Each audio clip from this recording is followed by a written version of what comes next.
Pessoal, boa noite. Boa noite a todas, boa noite a todos. Meu nome é Paulo César. Hoje aqui temos a presença do professor Leduino, da Unifesp, de São José dos Campos, para conversar sobre um tema que é importante, mas é ruim ao mesmo tempo, né, que é o ataque que as universidades públicas vêm sofrendo nos últimos tempos, né, nos últimos anos.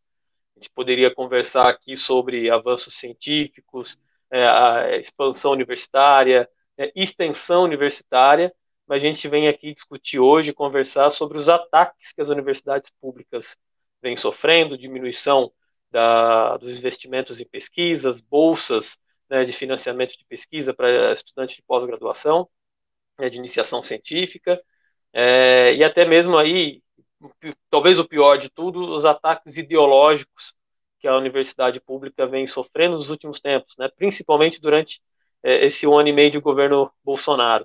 Né. Então, eu gostaria de agradecer a presença do Leduino, né, um professor aqui da cidade de São José dos Campos, militante nas causas universitárias, na discussão científica, né, e eu percebo também muito do nosso contato, nossa amizade nas redes sociais, o quanto que ele é preocupado não apenas com a pesquisa, mas com os estudantes, né, com os alunos e alunas que entram anualmente nas universidades. O Leduino, só para lembrar, né, ou falar para as pessoas, eu lembro no começo do ano, você se apresentando e se colocando à disposição para conversar com os estudantes que passaram no vestibular da Unifesp pelo Enem. Né? Quem viesse para cá, você estaria à disposição a conversar. Algo que eu acho incrível, né? Essa disponibilidade do professor universitário de receber. Né? Eu gostaria de agradecer a presença do Leduino na conversa de hoje e passar a palavra para ele. Bem, legal, bem, boa noite. Muito obrigado, Paulo, professor Paulo, pelo convite. É uma honra e também muito importante conversar aí sobre a situação da universidade pública, as ameaças que a gente tem sofrido, como você colocou. Dizer, né, que na divulgação aqui da nossa conversa, eu descobri que nós temos alunos ou ex-alunos em comum. Então, vários alunos que foram meus alunos falaram, eu também fui aluno do professor Paulo, o pessoal, os alunos falam muito bem de você. Então foi legal saber que nós compartilhamos aí ex-alunos, alunos e ex-alunos. Como o professor Paulo disse, eu sou professor da Unifesp aqui em São José dos Campos. Eu cheguei aqui em 2008, no primeiro concurso que teve de professores para o campus São José dos Campos. O campus ainda era na Zona Sul, ali na Rua Talinha, no Vidoca, né? Hoje mantemos aquele campus, mas a maior parte dos alunos estudam lá em Eugênio de Mello, no campus que fica no Parque Tecnológico. Então, temos 12 anos aqui na cidade. Hoje temos na Unifesp São José dos Campos 1.800 alunos no total. E na graduação, 50% desses alunos são de escola pública. Então, por esses alunos serem de escola pública, muitos serem o primeiro da família a fazer uma universidade, a gente sempre se coloca à disposição para explicar, inclusive para os pais, né, que tem muita dúvida como é que vai ser. Então, esse foi o sentido da gente se colocar à disposição. Aí, bem, tô à disposição aí para a gente conversar sobre esses ataques que a universidade está tendo e a importância da universidade pública também. Então, Leduino, eu também sou um oriundo da universidade pública, mas também da educação pública estadual desde sempre, né? Então, sempre estudei escola pública. Então, quer dizer, eu sempre fui um usuário do serviço da educação pública no Brasil. Nós sabemos que a qualidade é algo que a gente tem que discutir ainda. Voltamos a discutir o acesso, né, na universidade. Acho que isso é um assunto que a gente sempre premente, né? Apesar de toda a expansão universitária que tivemos em gestões anteriores, né, gestões do PT, né, agora talvez venha a diminuir, né, ainda não aconteceu isso de fato, né, mas talvez as dificuldades comecem a acontecer. Mas eu sou um estudante brasileiro de origem da educação pública, né? Então, desde o fundamental, ensino médio, e sou formado em faculdade pública, né? Formado em História em faculdade pública. No momento de expansão, entrei em 2003 na universidade, e é quando as universidades públicas, as federais principalmente, elas começam a expandir. E naquele momento a gente começou a perceber a quantidade de investimento na produção científica, né, na produção acadêmica das universidades. Então, eram financiamentos, mais campos sendo montados, expandindo o número de vagas, e na pós-graduação também, né, que é grande produtora de conhecimento científico no Brasil, expandindo também suas linhas de pesquisa, né, suas linhas de pós-graduação, e também aí o programa Ciência Sem Fronteira, que acho que foi algo incrível, talvez você possa falar um pouco sobre esse Uhum. programa, que foi a ideia de você fazer o intercâmbio tecnológico, né, levando alunos, né, nossos para outros países e também vice-versa, né, a gente recebeu muitos alunos estrangeiros, né. Então, quer dizer, a gente teve uma ampliação da qualidade da universidade pública brasileira, né, de maneira incrível nos anos da gestão do PT, e aí, né, nos últimos anos a gente vê um ataque a toda essa produção. A gente vê um ataque, como se o que essas universidades produziram nos últimos anos não valeu de nada, né? Então, sim, gostaria que você comentasse um pouco, Leduino, o quanto que foi importante essa expansão universitária, né, desde os anos 2000 para cá, e o quanto que é problemático os ataques, né, de financiamento, de orçamento, né, e mais para frente a gente conversa um pouco sobre as questões ideológicas também dos ataques. Mas essa estrutura sendo atacada, né, o quanto que isso é Sim. problemático para a nossa ciência e produção científica, né, produção tecnológica. Uhum. Não, legal, Paulo. Acho que você explicou bem. A gente pode pegar até o exemplo aqui de São José dos Campos, né? Aqui é uma cidade grande, uma região, né, tem mais chega a 2 milhões de habitantes, a região metropolitana. São José dos Campos tem 700 mil habitantes, e a gente estava restrito aqui a dois cursos, a duas instituições, né, que são de excelência, mas com muito poucas vagas, que era a Unesp, o Odonto e o ITA, né, de instituições públicas. Então sempre houve um movimento aqui na cidade muito forte pela expansão da universidade pública. Teve uma discussão sobre criação, né, da Universidade Federal do Vale do Paraíba, estatização da Univap. Então houve um movimento histórico grande. E foi apenas em 2007, quando o governo federal aprovou, o governo Lula e o ministro era o professor Fernando Haddad, instalaram o campus da Unifesp aqui. Então, isso foi uma parte de uma expansão onde criou mais de 200 novos campi no Brasil todo. Então, muitas cidades e regiões onde não tinham vaga foram instalados novos campi nas mais diversas áreas. Por uma particularidade aqui, nosso campus foi instalado a área de exatas e tecnologia. Mas lá também o movimento, até quando eu era diretor do campus, a gente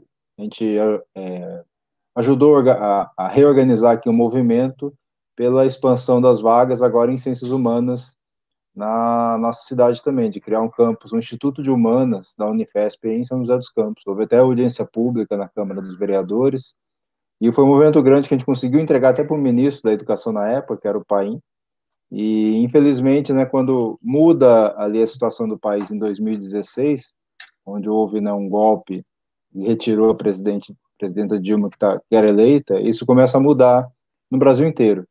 Mas antes disso, também teve outro programa muito importante que foi o programa de reserva de vagas. Então, hoje, há uma reserva de vaga de 50% nas instituições federais para alunos de escola pública. E um percentual dessas vagas são raciais também. Então, hoje, se a gente entra Bem, quando eu estudei, você entrava na universidade e parecia que você estava em outro país, universidade pública. Hoje, quando você entra num campus da Unifesp, você vê ali que é o povo brasileiro que está representado. Você vê visualmente a representação do povo, quer dizer, foi democratizada a universidade. Então, isso em todo o país é um direito que foi dado aos jovens, em especiais aqueles que se sentiam muito distantes da universidade, como os de escola pública. Agora, isso requer realmente investimento, e também para manter a qualidade da universidade pública, a gente precisa ter bolsas, a gente precisa ter equipamento para fazer pesquisa, ônibus para viagem de campo, ou seja, não dá para fazer uma universidade de qualidade sem recursos.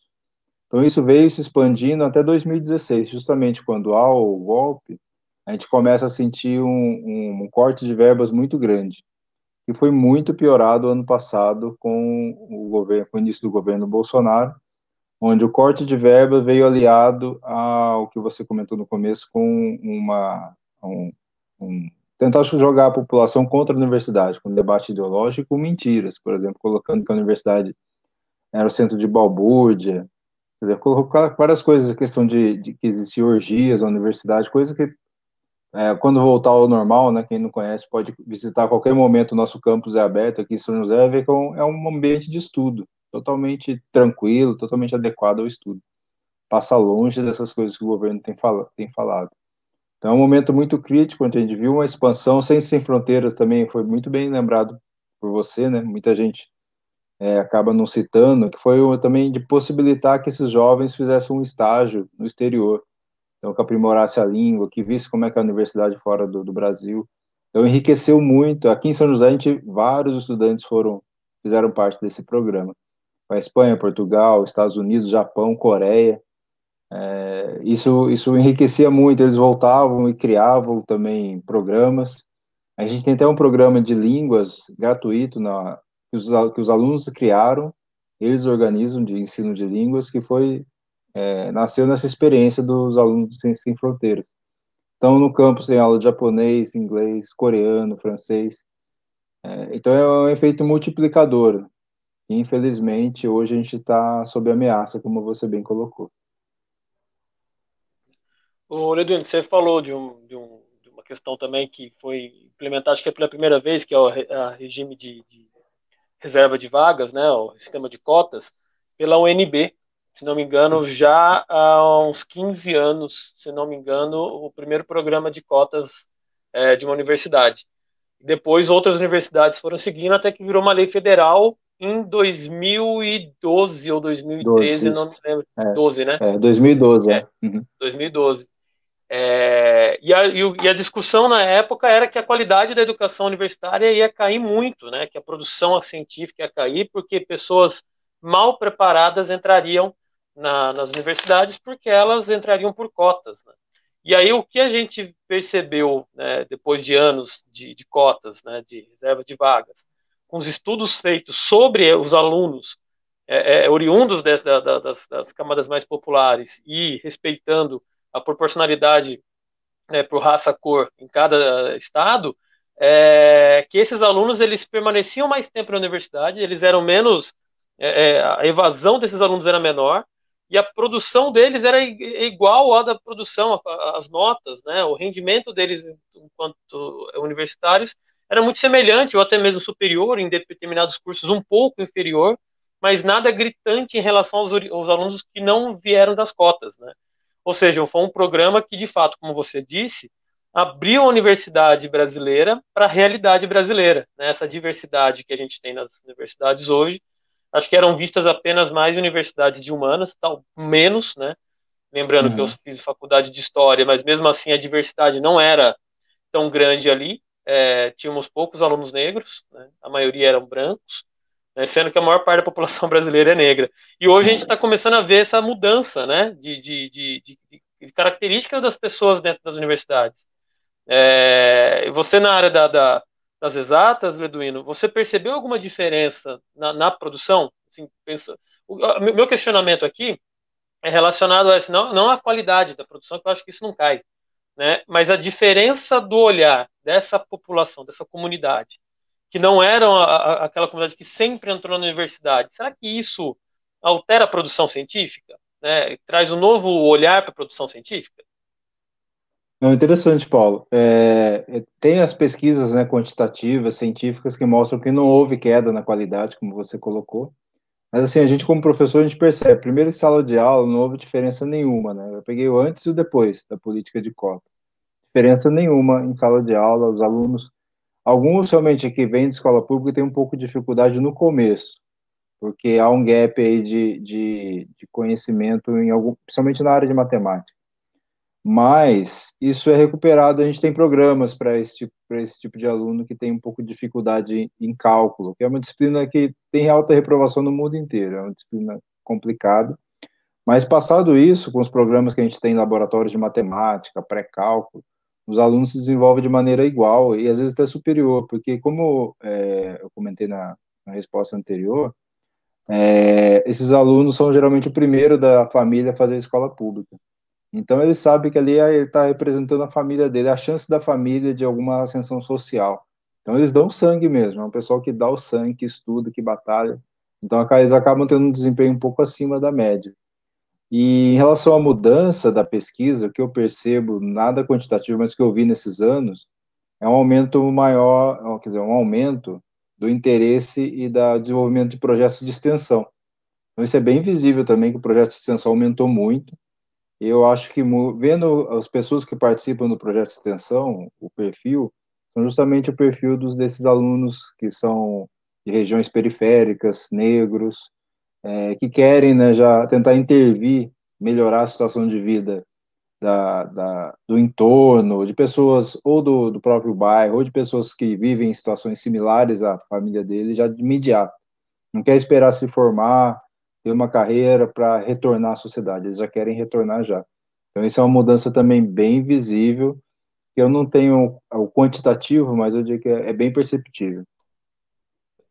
Isso é interessante, eu não tinha pensado nesse aspecto, Leduino, do quanto que essa mudança de perfil do universitário também mudaria o perfil da ação, né, enquanto, né, universitário. E a Uhum. ideia dos cursos, né, ação de extensão da universidade é demais de você estar inserindo a comunidade dentro da universidade, né, da produção. É demais isso, eu não tinha É. percebido. Assim, como eu não estou mais na universidade, mas eu não tinha pensado nessa lógica, né? Demais, demais. Uhum. Talvez acho que seja um caminho, que acho que uma discussão que tem na universidade também é o quanto que a produção acadêmica ela atinge a sociedade, né? O quanto que Uhum. ela pesa no nosso cotidiano, né? O quanto que a produção científica é inteligível para as pessoas, né?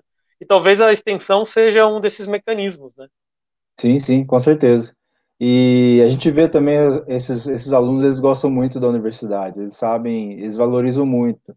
E por isso que ano passado houve, né, a maior manifestação, pelo menos do que eu vi, contra esses ataques do governo, veio justamente desses estudantes. Ano passado, no dia 15 de maio, né, 30 de maio, foram duas O grandes tsunami manifestações, da inclusive, educação, né? Tsunami da Educação. Até aqui em São José foram Foi atos gigante. bem significativos. Então eles vão Eu tava defender, lá. eles não vão deixar. Eu lembro. Essa juventude que entrou na universidade não vai deixar o governo destruir a universidade, não. Vai ser uma batalha dura. Tanto que eles recuaram, né? Depois dos dois movimentos, eles deram uma recuada. Não, foi essa a manifestação dos estudantes. Claro que é difícil pesar. Será que antes eles não defenderiam, né? Acho que não tem nem como a gente imaginar Uhum. isso, né? Mas é interessante o quanto que os alunos, os estudantes, né? E o pessoal oriundo das universidades ou que reconhece a importância das universidades se uniram naquele movimento do ano passado. E de fato, né? Eu acho que isso prova uma coisa. As pessoas têm o costume de dizer que o brasileiro não se manifesta e que o brasileiro não reage, né? E não, né? Tipo, houve um ataque direto do governo à universidade pública e os alunos se manifestaram de maneira gigante, né? Muito forte Sim. no Brasil inteiro, né? Então foi uma coisa muito interessante de ver. O Ludmino, acho que a gente uma dúvida também que eu quero, porque além desses ataques ideológicos, acho que a gente pode falar um pouco mais para frente. É, pensando que se a gente vive de pesquisa, se as universidades elas vivem de pesquisa, né, elas produzem conhecimento. Acho que além da formação do aluno, né, da aluna, né, para se profissionalizar, para ser um profissional de qualquer área que seja, acho que o fundamental de uma universidade é a produção da pesquisa, do conhecimento. E a gente vê que boa parte dessas pesquisas no Brasil são feitas por universidades públicas, né? Algumas Uhum. privadas fazem isso, mas o volume massivo de produção é a universidade pública. Porém, essa universidade pública, para fazer pesquisa, precisa de dinheiro, né? Não se faz pesquisa É. sem dinheiro. Uhum. Como que está essa situação hoje, né, em relação ao financiamento da pesquisa no Brasil? Não, Paulo, você colocou muito bem. Não tem como a gente fazer pesquisa. Você pega agora a questão da Covid-19, né? Tem toda uma busca mundial, mas também aqui no Brasil, bem forte por tratamento, por vacina. Isso requer muito, muito investimento. Os produtos, os insumos que usam no laboratório são caros, equipamentos. Então, não tem como fazer, ou se pegar uma pesquisa de campo para saber como é que é o impacto social da Covid-19, as pessoas vão ter que ir nos bairros, tudo tem gasto, né? Tem recurso envolvido. Então, isso está bem complicado. a gente não consegue, o professor, ele tem várias atividades, e a pesquisa dele é mais de um orientador mesmo. Quem põe a mão na massa são pesquisadores que são geralmente mestrando e doutorando. Então, são profissionais já formados que precisam ter um recurso para sobreviver, né? São pessoas adultas, têm família. Então, a gente ouve muito corte de bolsas no ano passado. Gerou uma incerteza muito grande. Até hoje a gente não sabe muito bem, nos programas de pós-graduação que eu atuo, quantas bolsas a gente vai ter no próximo semestre, se a bolsa vai ser cortada ou não. Então, gerou uma insegurança muito grande, e a gente já vê no reflexo isso na procura pelos cursos de pós-graduação, que diminuiu bastante. Porque a pessoa não sabe se vai ter a bolsa durante 2, no mestrado, ou 4 anos de doutorado, ela procura uma outra atividade, né? Então, a gente tá diminuindo muito o número de pós-graduando, e isso afeta diretamente a pesquisa. Acho que esse é o principal problema, né? A gente não vai formar novos profissionais, né? Não está formando a juventude que os profissionais estariam sendo formados para continuar, dar continuidade no desenvolvimento da ciência, da tecnologia, não estão sendo formados. Isso não é só na área de humanas, que é onde o governo mais ataca, isso é geral. Então, eles falam que tem que investir mais na área de produção, medicina, mas também na medicina teve cortes, a residência médica teve corte generalizado. Então, isso, hoje, o que eu acho mais preocupante mesmo são os cortes nas bolsas. No estado de São Paulo, a gente tem uma agência que é muito boa, que é a FAPESP, que é uma grande conquista, e por lei, pela Constituição do Estado de São Paulo, 1% do ICMS é investido, vai direto para a FAPESP, e ela tem uma autonomia para investir.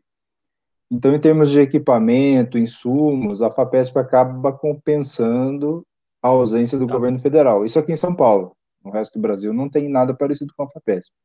Mas em termos de bolsa, a FAPESP não, ela não consegue. Isso Suprir. não consegue suprir. Teria que ser a CAPES, principalmente, que é ligada ao Ministério da Educação, e o CNPq.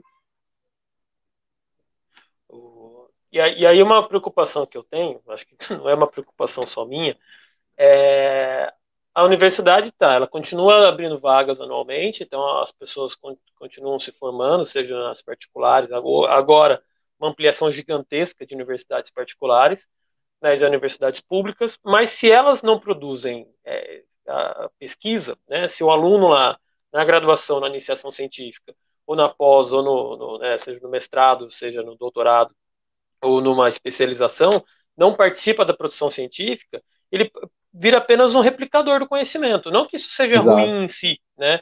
Não que você Uhum. não precisa dos operadores das coisas, mas a impressão que eu tenho é que a gente vai ter que um dia chegar a importar a tecnologia, né? A gente não produz mais a tecnologia, né? E os pensadores da nossa profissão, né? Então, usando aqui um pouco a lógica do Gramsci, do intelectual orgânico, né? Que é aquele indivíduo que pensa a sua categoria de trabalho, né? Acho que não é bem exatamente a lógica do intelectual orgânico que a gente está falando aqui, Uhum. mas são aqueles indivíduos dentro das categorias de trabalho que produzem, que pensam, que trazem coisas novas. Se eu não tenho mais pesquisa, né? Se eu não tenho mais esse financiamento, né, e aí a gente passa a ter uma proletarização do ensino, né? Porque o indivíduo ele vai estudar para trabalhar. Se ele não consegue se sustentar numa pós-graduação com seu trabalho ou com a família, ele não consegue mais porque as bolsas são limitadas, né? Então se limita também a pesquisa. É isso, Leduino. Tipo, a gente para de produzir pensadores, a gente para de produzir pessoas, construir pessoas que vão pensar suas profissões, a gente vai ficar só reproduzindo? Não, perfeito, Paulo. Acho que é isso mesmo. É uma ameaça, não é a universidade, é uma ameaça à sociedade brasileira o que está acontecendo. Porque realmente, por que é importante ter pesquisa na universidade? Como você colocou, para o aluno ter contato com como que ele vai gerar novo conhecimento, como é que ele vai analisar. Se não tem a pesquisa, só tem a aula mesmo, ele vai aprender o que existe, mas ele vai ser muito difícil de criar algo novo, ou ele pensar, refletir, analisar de uma maneira mais profunda. Ele vai ser realmente, como você colocou, um repetidor do que já existe. E o mundo não para, né? Então o Brasil vai ficar muito atrasado e dependente de outros países. como já deu para ver, acho que o exemplo da Covid-19 é didático, porque todo mundo viu o que aconteceu em relação aos respiradores, por exemplo. O Uhum. Brasil não produzia, né? Então o Brasil ficou dependente de outros países e até cargas que o Brasil comprou, né, de respiradores foram retidas, por exemplo, nos Estados Unidos. Ficou uma questão de guerra mesmo, né? Cada país defendendo o seu e o Brasil totalmente dependente dos demais.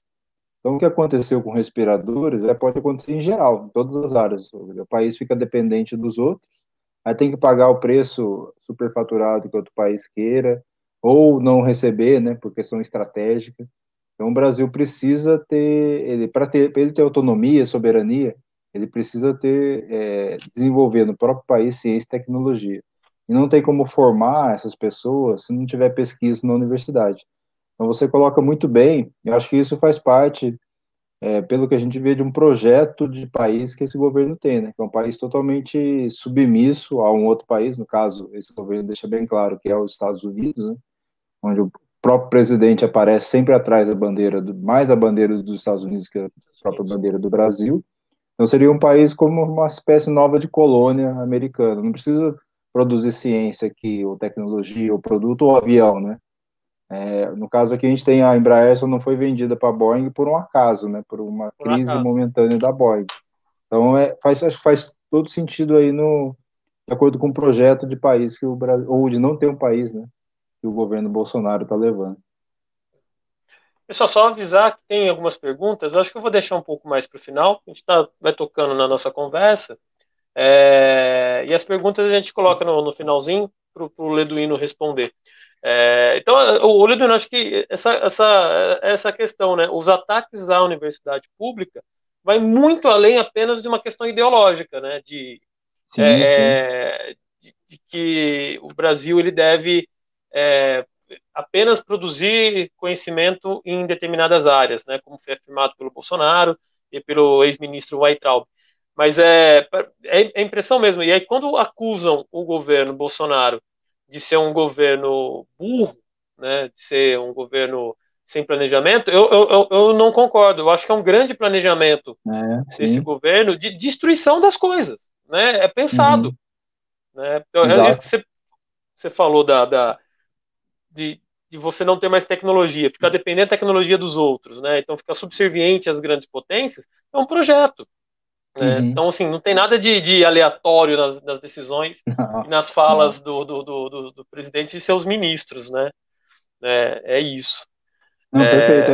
Tá tudo bem encaixado. A gente vê, as peças vão se colocando. Essa semana a gente viu a privatização do saneamento básico e da água. Então, realmente tudo faz parte de um projeto que é bem pensado, né? Digamos, para o mal da população, mas realmente é bem pensado. Não tem nada de burro, né? É um projeto que está em curso e com apoio de parte digamos, pelo menos parte da elite brasileira. Então, é triste ver isso. Você tem o crescimento gigantesco das universidades nos governos do PT, né? E aí uma destruição rápida, né? A estrutura ainda existe, né? Mas como que a capacidade de produção, apesar de tudo isso, né, Leonel, parece que os respiradores que as várias universidades, se não me engano, a USP, É.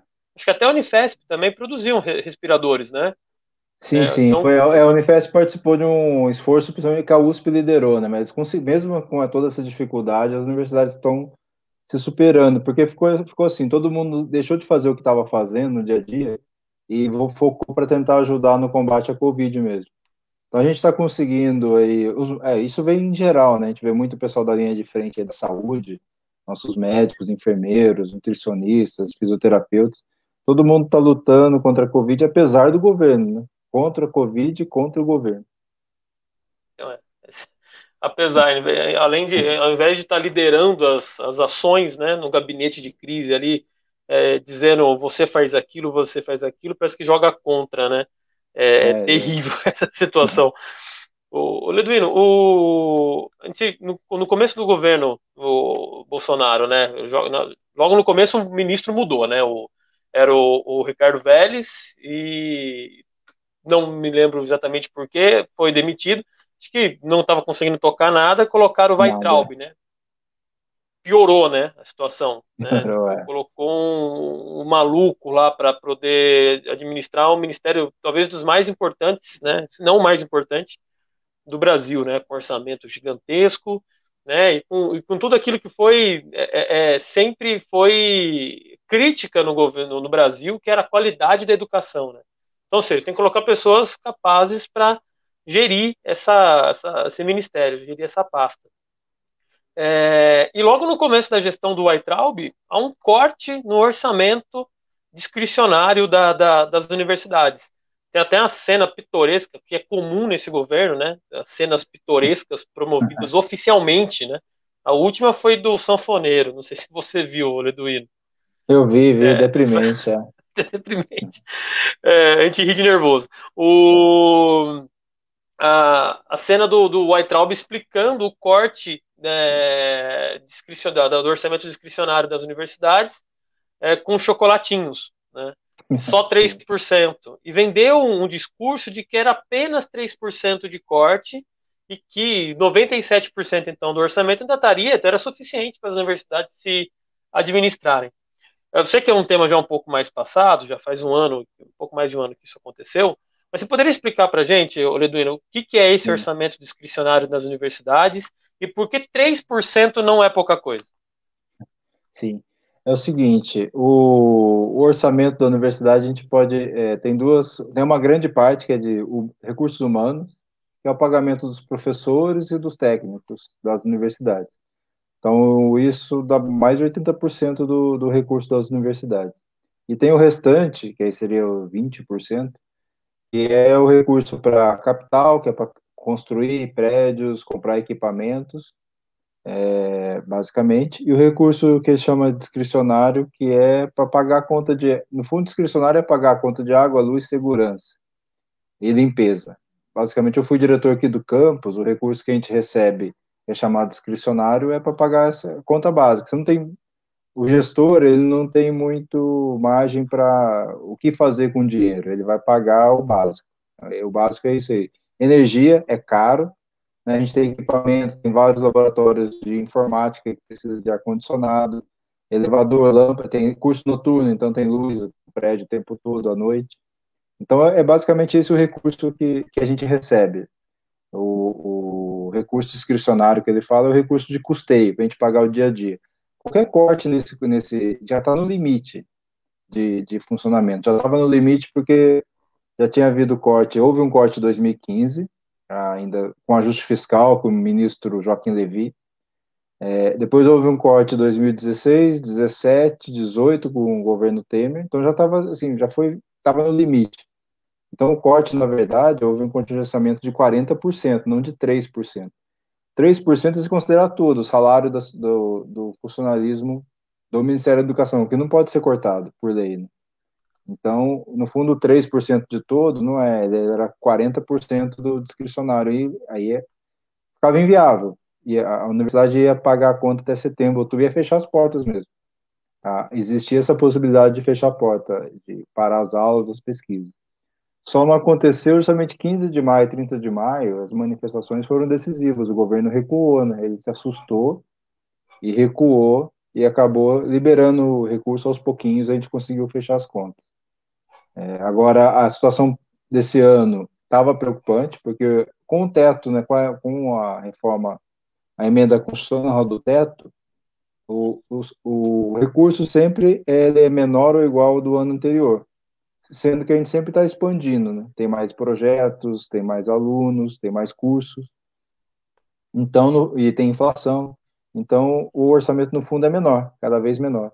Então, esse ano a gente estava bem preocupado como é que ia fazer para fechar o ano, mas aí veio a pandemia e, bem, como a gente não está tendo aula no dia a dia, isso acaba mudando um pouco o caráter. Eu não sei muito bem como é que está, mas talvez por conta da diminuição de gastos, porque a gente nem pode ir no campo. Se eu quiser ir no campo, eu tenho que pedir autorização e justificar.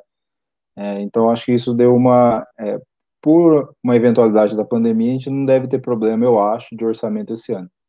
Mas a situação realmente estava. O que eu acho que o governo está fazendo é realmente tirar recurso se desresponsabilizar com a educação pública brasileira. A gente vê na questão da pandemia, essa questão de volta às aulas, se vai ser aula online, né? Todo esse processo deveria ter sido liderado pelo MEC, chamar os secretários estaduais, municipais, fazer uma discussão de como que seria a educação, como os outros países fizeram. Uma coisa coordenada. Aqui não, foi cada um faz o seu porque não há uma coordenação. Não há um governo, na verdade. O que a gente vê no Ministério da Educação é igual ao do Ministério da Saúde. Não tem interesse em organizar nada. Mas que o único ministério que realmente toca as coisas é o da economia, que é de vender tudo. Então, assim, para fechar essa parte, aquela coisa do existe um método, é um método de governo que o Bolsonaro ele prometeu na campanha, que era destruir tudo que está aí, né? E ele tá, infelizmente, ele está conseguindo. Ele afirmou isso, né? Ele falou: É, eu vou é, destruir, vou acabar com algumas coisas. é. O Bolsonaro, eu acho que ele conseguiu. Em uma coisa a gente não pode criticá-lo. Ele foi honesto na campanha. Ele falou que ia fazer. Ele falou que ia fazer. É, Ele falou, nada do que ele está fazendo, ele não disse, ele falou exatamente isso, né? E aí eu acho que você tocou num ponto que é importante, Leduino, a PEC do teto, né? A emenda constitucional do teto de gastos que congela os investimentos em 20 anos, né? Então, só exato. daqui a 20 anos que, claro, que isso pode ser revisto num governo progressista que possa vir a ser eleito, via tomar o poder. Mas mantendo-se essa regra constitucional, a gente tem aí 20 anos de diminuição de investimento. Né? E não é só na Exato. saúde, né? Então, assim, o quanto que essa PEC, é chamada PEC da morte, né? Ela afeta muitos setores. Então, uma delas é a de ciência e tecnologia no Brasil, né? Uhum. O quanto que então a gente está numa situação muito complicada, né? Corre o risco, Leduino, de diminuir vaga nas universidades É, por conta disso. eu acho que tendo, se não tiver o teto, eu acho que vai ser é quase um caminho inevitável. Vai ser complicado, né? Porque não vai ter realmente recurso para sustentar o sistema universitário público federal. Então, eu não vejo outra saída a não ser a revisão dessa emenda constitucional. Não fica totalmente inviável, inviável. E acho que é por isso, né, dentro da lógica do governo, aí vem o projeto Futurice, que é da universidade se virar para arrumar dinheiro, se vende projeto, coisa que também não é real, porque a gente vive aqui, é, mesmo parceria com empresa, é muito difícil conseguir. Então, no fundo, eles sabem disso. Eles querem a universidade, se ela não tem dinheiro, é porque ela é incompetente. Ela não conseguiu parceria com a empresa, é porque ela é incompetente. Então, a gente tá tudo se encaixa, né? É um projeto de não investir mais na educação pública, na universidade, na ciência, porque não corresponde ao projeto de país submisso que eles planejam para o Brasil. Você falou do futuro, assim, né? Você já deu uma introdução aí. Acho que você pode explicar um pouquinho melhor para a gente Sim. o que é esse futuro, esse que acho que é uma coisa que a gente tem que ficar muito atento nos próximos tempos aí, né? O Futurice ele foi proposto em julho do ano passado pelo MEC, né, pelo então ministro Weintraub, e sem diálogo, né, como é de praxe do governo, sem diálogo nem com os reitores ficaram sabendo no anúncio do programa, o que não é usual, né? É,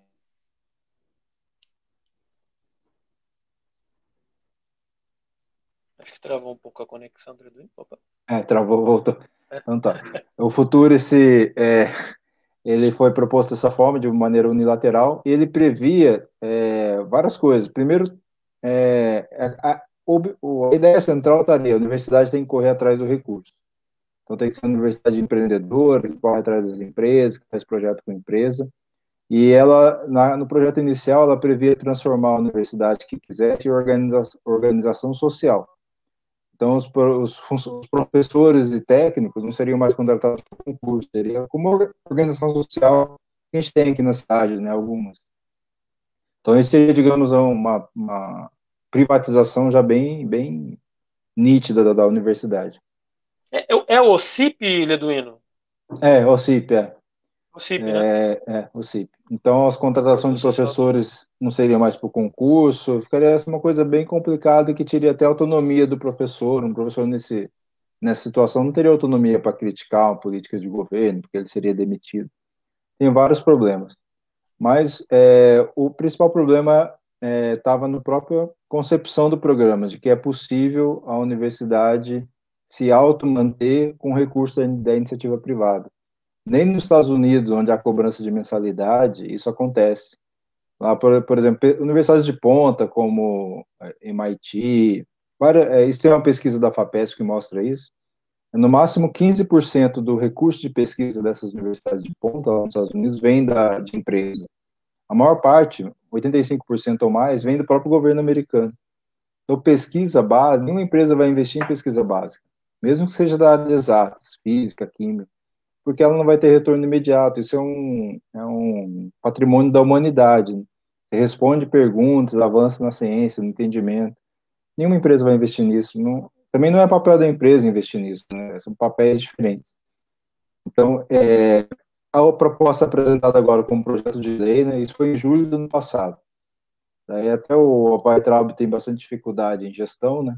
Ele apresentou para o Congresso Nacional agora um projeto de lei que está tramitando, onde ele dá uma parada em alguns pontos mais polêmicos, como esse da organização social foi retirado do projeto, mas a essência da universidade, ter que buscar os recursos na iniciativa privada, foi mantido. Então, é um projeto que coloca em risco o financiamento, a adesão é voluntária, até porque pela Constituição é garantida a autonomia da universidade, mas ele mesmo, Weintraub, já tinha falado, a gente não viu esse, o novo ministro tomou posse há 2 dias, né? Mas ele mesmo tinha falado que não andaria os recursos suficientes para as universidades que não aderissem. Então, quem não aderiu ficaria taxado como não quis se relacionar com as empresas.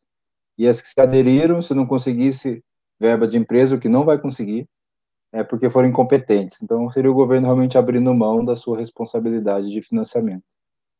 Assim, em linhas gerais, resumidamente, esse é o programa chamado Futuris. O Futuros, então, ele pode ser entendido como um início do processo de privatização da universidade pública brasileira, né, Laduino? Sim, eu acho que ele tem esse caráter de privatizar, só que ele é uma privatização dada ao fracasso, porque ninguém vai querer comprar. Diferentemente de telefonia, de saneamento básico, onde as Que empresas gera conseguem riqueza, né? gerar riqueza, a universidade pública ela é muito cara, porque essas pesquisas são caras. Então, ela não vai conseguir ser privatizada na prática. Bem, essa é a minha visão, tem outros colegas que pensam diferente. Para mim, isso vai realmente extinguir a universidade. Ela não vai ser privatizada, ela não vai ter recurso para se manter. E ela vai ficar Tá. estigmatizada. Ah, ela fechou porque ela não conseguiu nem se vender, né? Vai ficar mais ou menos um discurso desse tipo. E Porque, aí eu acho que não, só Perdão. para concluir, né? Repetindo, só nos Estados Unidos, que é um país, o país capitalista do mundo, né, as universidades não sobrevivem desses recursos de empresa, elas sobrevivem de recursos do próprio governo. Então, o curioso é assim, como a gente, né, esse governo, ele se inspira nos Estados Unidos, mas no campo ideológico, mas não no campo da prática, né? Exato, As coisas no campo da prática eles não se inspiram. E aí é que eu começo a perceber nesse discurso do futuro, assim, nas falas do Weintraub, do Bolsonaro, e provavelmente virá nas falas do atual ministro, né? A gente tem que esperar um pouco, mas não duvido que venha na mesma linha, é o ministro do Uhum. Bolsonaro, né? A Ele não política é a vai. mesma. Política é a mesma, né? Muda-se os indivíduos e se, principalmente nesse campo que é muito nevrálgico nesse governo, né? Porque Uhum. o Bolsonaro não apita nada, a impressão que quem manda tudo é o Olavo de Carvalho, né? Então, É. assim, são pessoas alinhadas ao pensamento olavista. Que eu Uhum. estava fiz uma live recentemente com um amigo de história, Leduino. A gente chegou numa conclusão que a gente vive a época do terraplanismo em todas as áreas, Sim. né? Que assim, o terraplanismo é aquela lógica de você mostrar todas as evidências, né, a ciência produzida ao longo de séculos, e na verdade da Terra, milênios, né, que a Terra é redonda, e ainda assim as pessoas negarem porque a opinião delas vale mais do que todas as evidências científicas já produzidas ao longo da história da humanidade. E aí, em todas as áreas, nós temos isso, em relação ao racismo, em relação ao machismo, né, ao feminicídio, em relação à produção científica nas universidades. Então, eu vejo que a gente vive nessa lógica do terraplanismo em todos os aspectos. E as universidades, e esse discurso do futuro, assim, né, que é do governo, de que ou a universidade consegue se vender, e se não se vende, é incompetente, então ela não deve existir, ou se ela não aceita, ela é ideológica, né? É Ela é exatamente isso. comunista. É isso. Então, É, é qualquer isso. posicionamento, o que acontece, você não vai conseguir Exato. escapar, né? Não consegue E aí, escapar, exato. então, você acha, Leduíno, que assim, e aí a gente começa a falar dessa questão dessa disputa ideológica que a gente está vendo dentro das universidades. E o louco de você falar do governo dizer que vai acabar com as ideologias, né? Que antigamente o governo, todos, né? Eles atuavam sempre de forma ideológica, né? Sendo que o que eu vejo hoje, de fato, o governo ideológico é o dele, né? Porque o que ele Exato. faz é um discurso totalmente ideológico, né? Trazer as ideologias para dentro da universidade. Só das universidades públicas terem autonomia, né, constitucional isso, já mostra que não há um discurso ideológico, né, na universidade em si, né? Uhum. É, como que você encara esse ataque ideológico, né, às universidades, pensando os filhos do presidente constantemente atacando, né, os alunos da universidade pública, né, com os memes que hoje virou um meio de comunicação muito importante no Brasil, né, pensando na juventude, pensando até mesmo nos eleitores do Bolsonaro, mas de modo geral, né, pode parecer irrisório e pouco perigoso, mas é uma forma de construção de um imaginário. Né? Então, os filhos do presidente atacando as universidades públicas, o ex-ministro atacando veementemente as universidades públicas, principalmente de humanas, trazendo mentiras, né, plantação de maconha, né, tem, É. né, acho que a estadual do Rio, a federal do Rio, que produzia maconha, sabe? Tipo, ele vem trazendo umas notícias falsas e vem no meio de convocações oficiais dos conselhos parlamentares trazer essas informações. Ele mente Uhum. descaradamente, né? Mas parece que é para construir armamento, construir munição para a militância bolsonarista.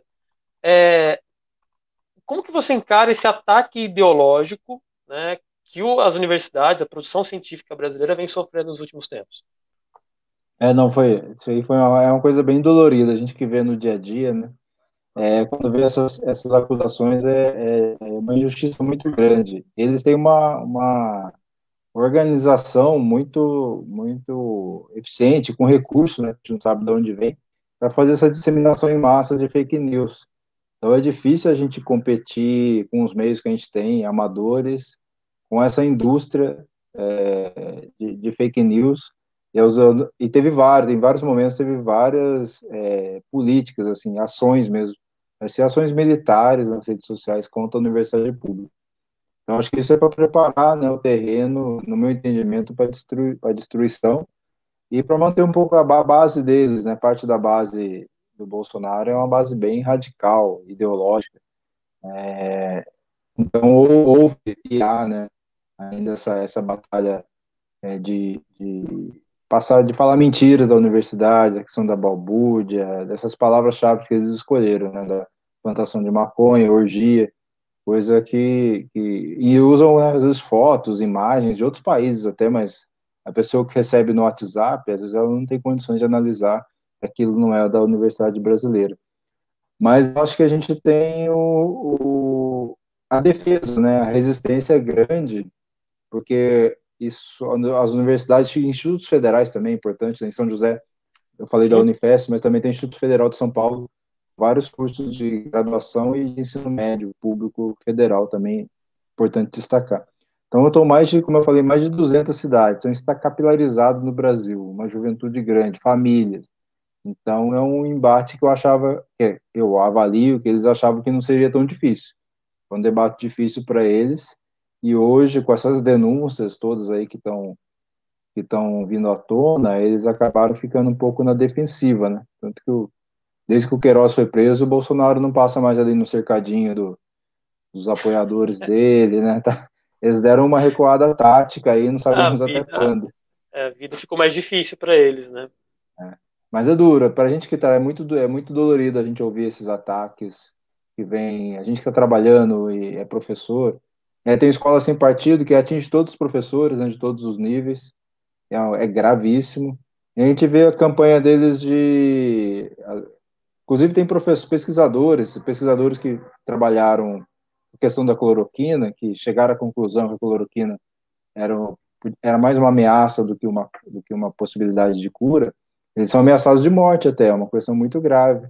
Campanhas, né, de difamação muito pesadas, que eles fazem isso. Eles escolhem uma pessoa, faz uma campanha de difamação e ameaça a vida, a família, é uma coisa bem pesada mesmo.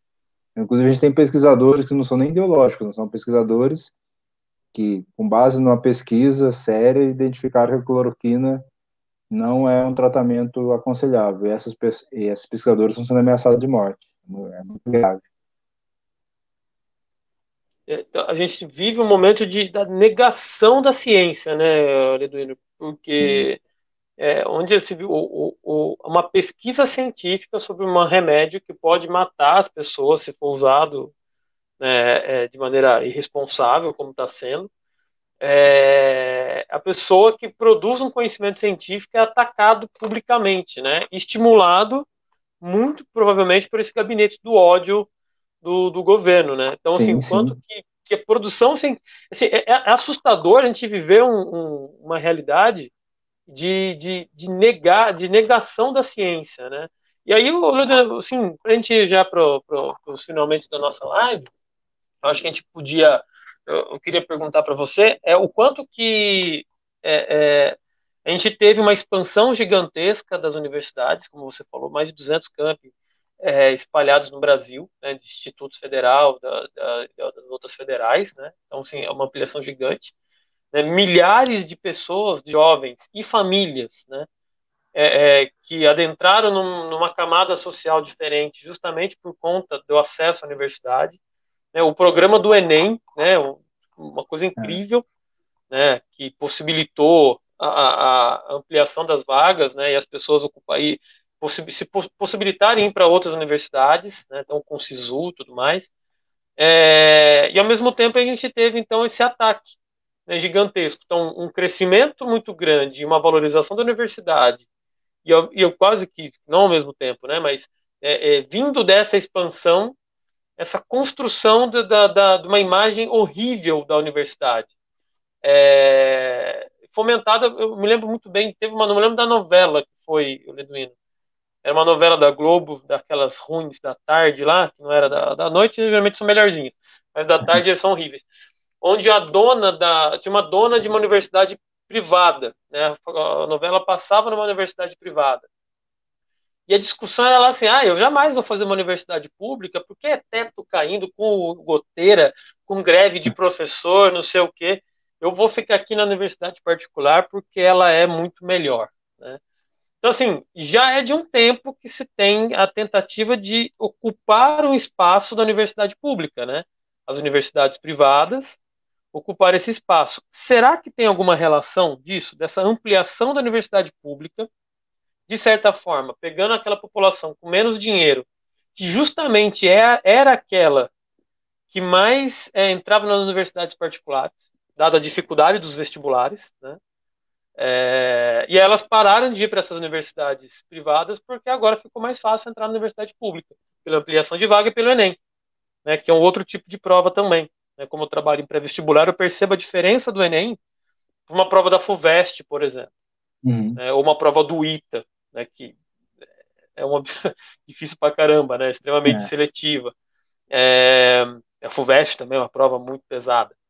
E o Enem já é uma prova que é difícil, mas ela é mais possível de ser realizada. Será que tem essa relação, esse grande interesse da educação privada no Brasil, universitária privada no Brasil, em atacar a universidade pública, já que ela, de certa maneira, pegou esse público da universidade privada? Paulo, acho que pode ser sim, viu? Eu acho que teve uma época, na época do governo Fernando Henrique, que foi a época que eu estudei, a gente via um projeto muito claro de valorização da universidade privada em detrimento da pública, né? Isso foi uma política bem clara do Fernando Henrique, na época o ministro da Educação era o Paulo Renato, onde teve esse boom de universidades privadas, grandes conglomerados aí, como Uninove em São Paulo, que recentemente, né, essa Mandou semana, embora. ele mandou embora pela internet, né, 300 Você não foi professores. nem foi um comunicado, né? É um comunicado assim, o professor abria a área para preparar a aula dele e surgiu lá um aviso lá. Então, a Uninove surgiu nessa época aí do governo Fernando Henrique, houve um grande investimento. No governo Lula, houve o ProUni, né, que é um programa interessante que deu bolsa de 100% para alunos também de origem da escola pública, de origem mais em vulnerabilidade. Teve o FIES também, né, que foi bem polêmico, eu tenho várias críticas ao FIES, Uhum. da forma como foi feita, né, mas houve também uma expansão, acho que houve uma valorização geral da universidade pública e privada nos governos Lula e Dilma. Mas aí, como o Temer já começa a mudar, o governo Bolsonaro, eu não vejo uma política também que valorize a universidade privada. Eu não vejo, acho que é um detrimento. Pode Ao ser, posso, conhecimento de posso modo estar geral, né? enganado. De modo geral, é. Acho que há um desinvestimento de modo geral. Acho que temos que. É importante você colocar isso porque não tem sido muito analisado, não tenho visto muita análise em relação às instituições privadas, pelo menos eu não tenho visto. É uma pergunta interessante. Eu diria que eu não sei responder como é que está, se isso faz parte desse Tá. plano. Mas pode ser que sim, é uma Eu, pergunta interessante. que eu vi, aí que tá, hoje é muito difícil, é tanta informação para a gente processar, né? E aí fica difícil a gente saber o que que é verdade, o que que não é. Mas é uma notícia que eu vi, aí acho que é algo que eu buscar se é verdade ou não, que a irmã do Paulo Guedes é dona de uma grande conglomerado de educação privada. Se não me Eu engano, vi isso também. ela é ela é acionária da Croton, não tenho certeza se é da Croton, né? Aham. Sim, mas de um grande conglomerado de educação. Porque no Brasil eu percebo que a educação universitária, ela é independente se ela é pública ou privada, ela é um degrau de ascensão social, de status Sim, social. sim, Então, independente se é numa boa universidade, pública ou privada, porque existem ótimas universidades privadas, porque sim, para a gente sim. não ir para o caminho também, né, Leduino, de achar que a gente está atacando a universidade privada. Não, Não, não não, é não. isso, Disse, né? Pelo contrário, né? Muito pelo contrário. Né? Há grandes instituições, aqui em São José, por exemplo, a Univap, né? Univap, A sim. Unip, ETEP. tremenda, a ETEP, né? Você tem, né, se eu for começar a citar aqui, a gente vai ficar um tempo, mas tem grandes universidades privadas, então não é um ataque à universidade privada, mas o quanto que ter um diploma universitário te dá um status social. Então, né, se um ataque à instituição pública acontece, mas a gente tem uma ampliação das vagas nas universidades privadas, principalmente as que são mais baratas, né? Tem umas aí que cobram muito pouco, ou agora também a ampliação das universidades à distância, né, Leduino? Sim, Né, sim. a universidade EAD, que acho que a gente até pode falar um pouco sobre, queria saber sua opinião também, o quanto que essas universidades EAD, elas, principalmente em primeiro formação, né, a primeira graduação da pessoa, o quanto ela é problemática, né? E você tem um diploma, você fica habilitado a exercer a profissão pela qual você estudou, mas você tem uma limitação no ensino, né? Ao meu ver, o ensino EAD para a primeira graduação ele tem muitos problemas, né? Como Uhum. que você enxerga isso, Leduino? Tipo, a questão Não, do status social, né, que o diploma dá, é. não importando aonde você faz. Não, sim, acho que tem isso do status social e também da necessidade de ascensão social, né? Então, muitas pessoas enxergam no diploma uma oportunidade de ascensão social que nem sempre corresponde, né? Mas existe essa questão cultural da ascensão social via diploma universitário. Mas a questão do EAD, eu concordo com você. Com a primeira formação, o aluno fica privado de uma vivência que é muito importante, seja em pública ou privada, do dia a dia da universidade, dos colegas. Porque a universidade não é só sala de aula, né? Então, o EAD, acho que ele tem já uma formação, vai ficar prejudicado nesse quesito. Eu acho que EAD tem um papel a cumprir, como você coloca, como segunda formação. Pessoas que estão trabalhando, já têm uma formação, querem estudar outra área, não tem tempo. Ou pessoas com mais idade que também preferem. Pode ser EAD, pode ser uma opção melhor para pessoas desse tipo. Mas realmente, como primeira formação e ter a vivência de laboratório, de prática, de discussão ao vivo, em todas as áreas, eu acho que eu não recomendaria para quem eu conheço fazer uma primeira graduação se à distância, talvez como uma segunda, ou uma situação muito excepcional da pessoa não conseguir mesmo. Acho que como primeira possibilidade, a gente deve continuar valorizando a educação presencial, seja ela em pública ou privada. Legal, Eduardo, né? A gente concorda nessa opinião, né? Tipo, a EAD, eu acho que é um mecanismo muito bom até de aperfeiçoamento, né? Eu mesmo Sim, fiz sim. pós-graduação EAD, né? Então, assim, Aham. não vejo o problema no EAD em si, né? Mas na expansão dele, né? Como Sim, sim. substituto da formação inicial que eu vejo problema. Eduardo, tem uma pergunta só, né? Que eu gostaria que foi feita mais no começo da nossa live, falando sobre financiamento mesmo de bolsa. Vou colocar aqui na tela, da Cláudia, Aham. e a questão dos cursos estricto sensu à distância, né? Justamente isso que a gente está falando. Mestrado, profissional, não causa impacto na disponibilização de novas bolsas, né? Então, assim, a gente vai ter novas. Esses cursos normalmente podem também ser bolsistas, né? Agora provavelmente vão sofrer algum tipo de corte, né? Ou não? Sim, não, acho que eu entendi a pergunta dela. A gente não conseguiu ver ainda, é recente essa questão do estrito sensu à distância. Então, eu não consigo ver impacto ainda. O impacto bem claro, como eu disse, é o corte que teve ano passado.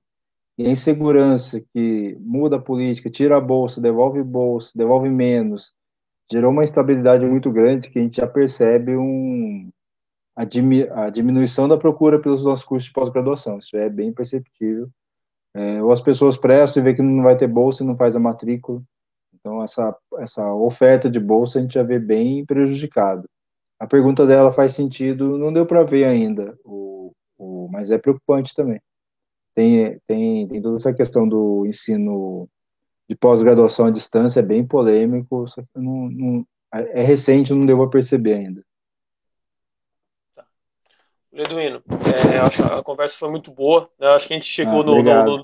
no limite de um tempo que as pessoas assistem uma live, né? Passa rápida.